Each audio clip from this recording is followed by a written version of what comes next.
নমস্কার। আগমন কবি পরেশ বেরা।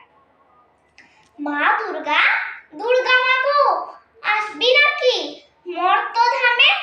মরতে কেন মরতে আসবি, স্বর্গে আছু বেশ আরামে। মার গো সুর, মিথ্যা কথা, বছর বছর আইলু গেলু, দিন দিন তো বাড়িয়ে যায়।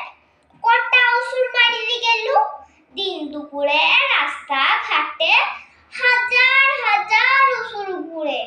চর থাপড় ঘা খাইতে খাইতে নিজেই যাবো জমের পুরে। খাইতে আসমু, হায় রে মা, নেশা ছাড়া কিছু নাই। রক্ত টক্ত কোনটি পাবো, ভাইয়ের রক্ত খাইতে ভাই। তার চাইলু বেশ আছু মা, শিব ঠাকুরের এক ইয়ারে। সৌটি রইটি পায়ের ধুলা, পাঠিয়ে দেব কুড়িয়ারে। তা নইলে আশীর্বাদটা স্যাটেলাইটে পাঠিয়ে দে না, টিপ